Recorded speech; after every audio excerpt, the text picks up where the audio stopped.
मागच्या भागामध्ये आपण काय पाहिले? दशांश अपूर्णांक पाहिला होता. आज बघणार आपण व्यवहारी अपूर्णांक. आपण सगळेजण अपूर्णांक शिकलो आहे. प्रॉपर फ्रॅक्शन, इम्प्रॉपर फ्रॅक्शन शिकलेलो आहे, अंशाधिक, छेदाधिक वगैरे. एकदा आपण त्याची उजळणी करून घेऊ. काय अपूर्णांक कशाला म्हणतात? अंश आणि छेदाच्या स्वरूपात लिहिलेल्या संख्येला आपण काय म्हणतो? अपूर्णांक म्हणतो. दोन्हीमध्ये अंश आणि छेदामध्ये कशा संख्या असतात? पूर्णांक संख्या असतात. ठीक आहे. म्हणून ह्या संख्यांना आपण परिमेय संख्या सुद्धा म्हणतो. ठीक. आता त्याचा लहान मोठेपणा कसा ओळखायचा पाहिलेला आहे आपण. छेद समान असताना काय म्हणतो? छेद समान असताना जो अंश, आता इथे छेद समान आहे या चारही अपूर्णांकांचा. 4 अपूर्णांक दिले, 2 अंश 5 छेद, 3 अंश 5 छेद, 4 अंश 5 छेद, 6 अंश 5 छेद. ठीक. आपण छेद समान आहे अशा वेळेस आपण कोणता अपूर्णांक मोठा म्हणायचा? ज्याचा अंश असेल तो अपूर्णांक मोठा. ठीक आहे. आता इथे सरळ सरळ बघा तुम्हाला, हा तर 6 आहे, एकदम छेदापेक्षा पण मोठा आहे, म्हणजे याच्यातून पूर्ण पूर्णांक संख्या बाहेर निघतीये. बरोबर. म्हणजे आपण चिन्ह कसं देणार? हा अपूर्णांक ह्याच्यापेक्षा मोठा, हा अपूर्णांक ह्याच्यापेक्षा मोठा, 3 अंश 5 छेद, 2 अंश 5 छेद पेक्षा मोठा. ठीक. याच्या उलट जेव्हा अंश समान असतील अशा वेळेस आपण काय करतो? जो छेद सर्वात लहान तो अपूर्णांक सर्वात मोठा. बघा इथे सुद्धा अंश मोठा आहे, छेदापेक्षाही मोठा आहे अंश. बरोबर आहे का? मग आता हा अपूर्णांक कसा होईल? सगळ्यात मोठा होईल. होईल ना? याच्यातून पूर्ण पूर्णांकच बाहेर निघते. पण बाकी ठिकाणी बघा अंश समान आहे, जो छेद लहान तो अपूर्णांक मोठा. आपलं आता चिन्ह कसं होईल इथे? 3 अंश 2 छेद, 3 अंश 4 छेद पेक्षा मोठा, 3 अंश 4 छेद, 3 अंश 5 छेद मोठा पेक्षा मोठा, 3 अंश 5 छेद, हा 3 अंश 6 छेद पेक्षा सुद्धा मोठा. ठीक. म्हणजे आता समजा ह्या अशा इकडे तिकडे संख्या दिल्या, अपूर्णांक जर वेगवेगळे दिले तुम्हाला, तर तुम्ही त्याचा चढता क्रम उतरता क्रम लावू शकता.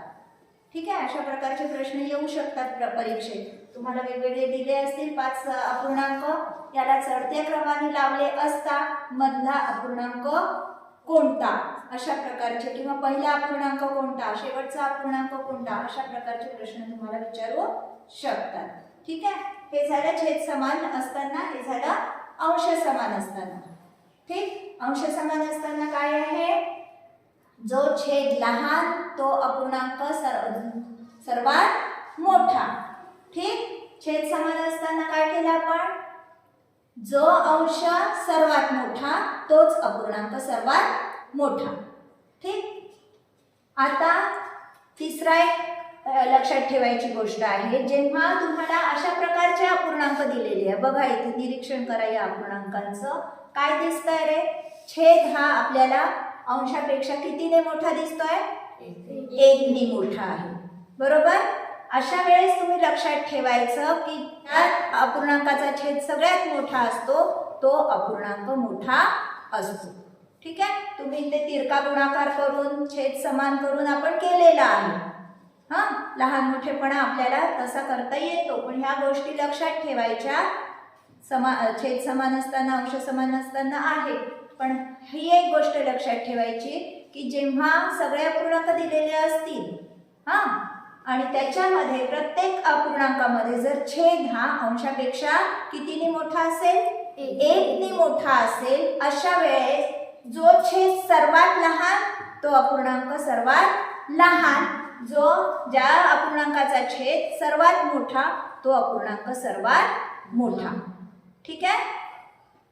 आता हे जे सगळे नियम आहे हे सगळे आपण कशाचे पाहिले? धन अपूर्णांकी संख्यांचे पाहिले.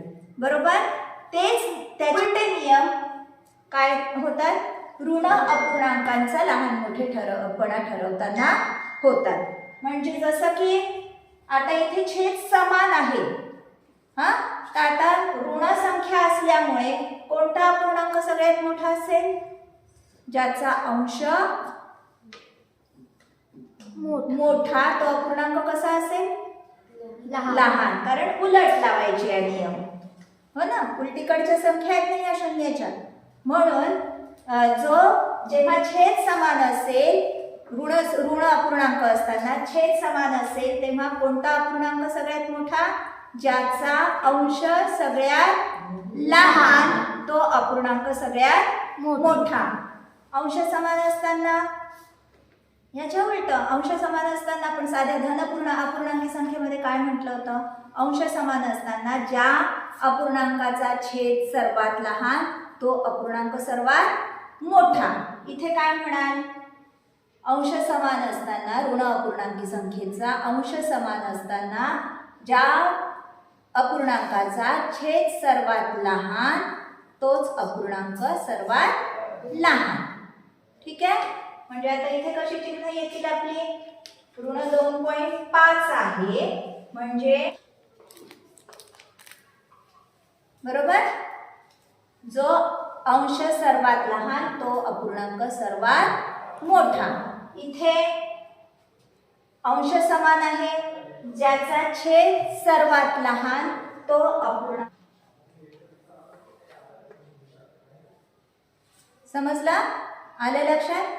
याही पद्धतीचे उदाहरणं येऊ शकतात. तुम्हाला अपूर्णांक दिलेले असतील त्याला ह्याचे मिक्स पण देऊ शकतात. एखादा धन अपूर्णांक देतील, एखादा ऋण अपूर्णांक देतील, त्याला चढत्या क्रमाने लावा. मग मधली संख्या कोणती? किंवा दिलेल्या अपूर्णांकातील सर्वात मोठा अपूर्णांक कोणता, सर्वात लहान अपूर्णांक कोणता, हे तुम्हाला ओळखता आलं पाहिजे. ते ओळखता येण्यासाठी तुम्ही या गोष्टी लक्षात ठेवायच्या. व्हिडिओ आवडल्यास नक्की लाईक, शेअर आणि कमेंट करा. आणि हो, सबस्क्राईब केलं नसेल तर अवश्य सबस्क्राईब करा, म्हणजे मी नवीन अपलोड केलेल्या व्हिडिओजचे तुम्हाला नोटिफिकेशन्स मिळतील. धन्यवाद.